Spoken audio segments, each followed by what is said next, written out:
Baik, Assalamualaikum warahmatullahi wabarakatuh. Perkenalkan, nama saya Sela Oktaria. Saya dari Prodi Pendidikan Agama Islam NIM 18531187. Di sini saya akan menjawab pertanyaan mata uji kode etika profesi dan keguruan.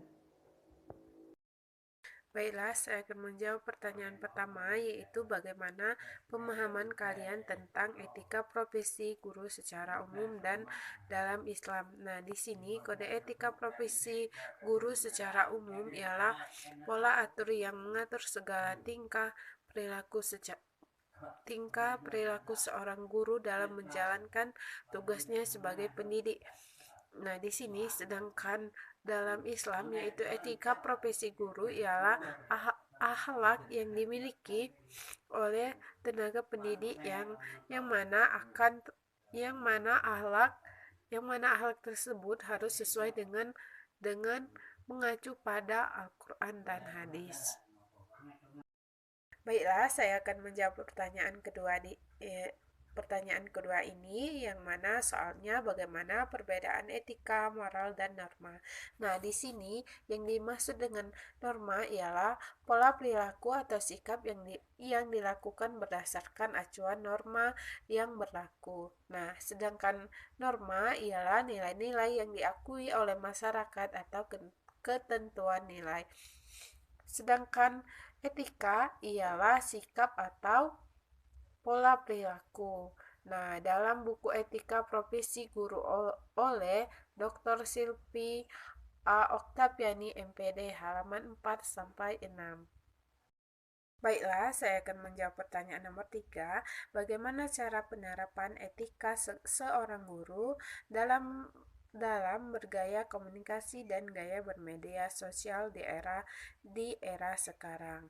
Nah, dalam buku Jurnal Islam dan Etika Bermedia, kajian etika komunikasi netizen di mana di media sosial Instagram dan dalam perspektif Islam oleh Maya Sandra Rosita Dewi adalah dengan cara seorang guru berkomunikasi yang baik dalam media sosial adalah seorang guru yang jarang menggunakan kata-kata kasar, jarang memposting artikel atau status yang berbohong. Jangan mengcopy paste artikel atau gambar yang mempunyai hak cipta, serta memberikan komentar yang relevan dan menerapkan cara komunikasi dengan cara berkomunikasi menggunakan bahasa yang baku dan resmi sehingga pesan yang disampaikan dapat disampaikan dengan baik dan dapat pesan yang menambah sikap dan perilaku seseorang. Baiklah, saya akan menjawab pertanyaan nomor 4. Bagaimana perbedaan antara guru profesional dan tidak profesional? Nah, dalam jurnal Guru Profesional oleh Abdul Hamid halaman 227, seorang guru profesional adalah guru yang menguasai bidang ilmu, guru yang menjalankan kode etik, serta guru yang paham akan hak dan kewajiban sebagai tenaga pendidik, dan guru yang paham akan apa itu profesi dan ditekuni sehingga seorang guru dapat dikatakan profesional apabila mampu memahami makna dari profesional sehingga paham dalam menjalankan hak dan kewajiban sebagai seorang pendidik. Nah, di sini sedangkan guru yang tidak profesional adalah guru yang tidak memiliki keahlian khusus dalam bidang tersebut, tidak menguasai materi, dan tidak melakukan tugasnya dengan baik, datang dengan terlambat, bahkan cuman mengasihkan tugas dan tidak baik. Saya akan menjawab pertanyaan nomor 5. Bagaimana menurut kalian dalam penerapan teknologi digital dalam menyusun perencanaan belajar. Nah, dalam jurnal pemanfaatan teknologi digital dalam kegiatan pembelajaran oleh Nadang Hidayat Hasur Khotimah, halaman 10, penerapan teknologi digital. Nah, di sini penerapan teknologi digital sangat sangat bagus karena di era kemajuan teknologi saat ini hal itu sangat membantu seorang guru dalam proses pembelajaran. Dengan adanya teknologi, maka seorang guru dapat menyampaikan pembelajaran dengan lebih baik, efektif, dan efisien.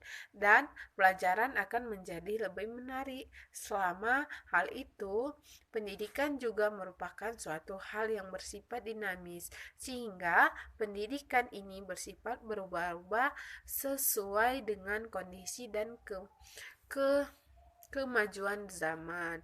Maka pemanfaatan teknologi digital sangat efektif untuk diterapkan penyusunan perencanaan pembelajaran. Contohnya penerapan teknologi digital ialah pemanfaatan laptop dan infocus dan pembuatan video animasi dan pembuatan media pembelajaran. Baiklah, saya akan menjawab pertanyaan nomor 6.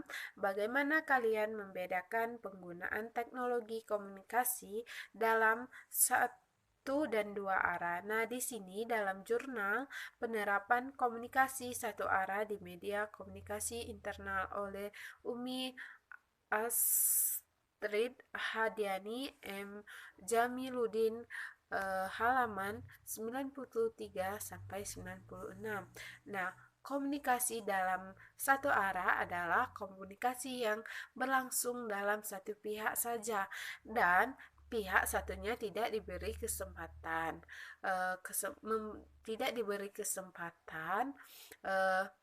memberikan reaksi terhadap pesan-pesan yang disampaikan dan tidak menggunakan jawaban dari penerima. Kelebihan dari komunikasi ini berlangsung cepat dan efisien. Contohnya menggunakan komunikasi satu arah, mendengarkan ceramah di televisi. Yaitu komunikasi dalam dua arah adalah komunikasi yang memiliki feedback atas pesan yang disampaikan dalam komunikasi tersebut. Contohnya penerapan video call pada saat ujian pembelajaran lisan, ada interaksi dan feedback dari komunikasi tersebut. Baiklah, saya akan menjawab pertanyaan nomor 7. Sebagai guru profesional, bagaimana cara mengevaluasi tujuan isi dan proses pembelajaran? Nah, yang pertama yaitu dalam jurnal evaluasi program pembelajaran oleh Dr. Eka Putra Widoyo MPD. Sebagai guru yang profesional, cara mengevaluasi tujuan isi dan proses pembelajaran adalah evaluasi tujuan awal dan pembelajaran yang akan diajarkan tersebut. Nah, yang pertama yaitu mengevaluasi isi. Nah, di sini guru harus mampu memahami isi materi pembelajaran secara mendalam agar materi yang disampaikan semaksimal mungkin untuk siswanya. Nah, sedangkan mengevaluasi proses pembelajaran sebagai guru yang profesional harus dapat mengetahui bagaimana proses berlangsungnya pembelajaran dari awal sampainya akhir. Nah, di sini kita diperlukan untuk pendekatan kepada siswanya, mengetahui apakah siswanya dalam proses pembelajaran tersebut memahami atau tidak. Maka dari itu, mengevaluasi proses pembelajaran itu sangat penting. Baiklah, saya akan menjawab pertanyaan nomor 8. Sebagai guru profesional, bagaimana cara kalian mengembangkan proses pembelajaran? Nah, dalam jurnal pengembangan sumber belajar berbasis karakter peserta peserta didik pendidikan agama Islam oleh Muhammad Syahran Jailani Abdul Hamid. Nah, yang pertama yaitu cara mengembangkan proses pembelajaran sebagai guru profesional. Yang pertama yaitu kita harus menganalisis kebutuhan dan karakter belajar siswa. Nah, yang kedua yaitu merumuskan tujuan pembelajaran. Nah, kita harus mempunyai tujuan pembelajaran agar kita mencapai apa tujuan yang kita tuju untuk pembelajaran tersebut. Nah, yang ketiga yaitu mengembangkan materi pembelajaran. Nah, setiap guru harus mengembangkan materinya dari tahun ke tahun. Keempat yaitu mengembangkan media pembelajaran. Nah, di era zaman sekarang, guru harus pandai memahami media sosial untuk agar pembelajaran lebih efektif dan efisien menggunakan teknologi. Nah, pemilihan jenis sumber belajar yaitu menggunakan buku, jurnal, dan lain-lainnya. Mengevaluasi setiap pembelajaran. Nah, setiap pembelajaran mengevaluasi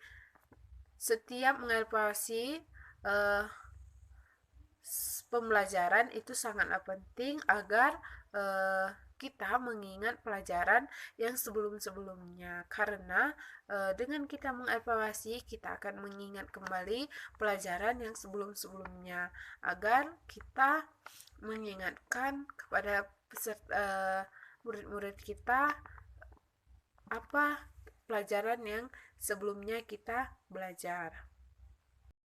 Baiklah, saya akan menjawab pertanyaan yang terakhir, yaitu bagaimana kalian merancang layanan pembelajaran yang mendidik kepada peserta didik sesuai dengan karakternya. Nah, di sini menurut saya seorang guru harus melakukan pendekatan atau berinteraksi kepada siswanya dengan melalui pendekatan guru dan memahami karakter dari seorang siswa tersebut. Nah, sekian dari saya, itulah yang dapat saya jawab. Saya akhiri. Wassalamualaikum warahmatullahi wabarakatuh.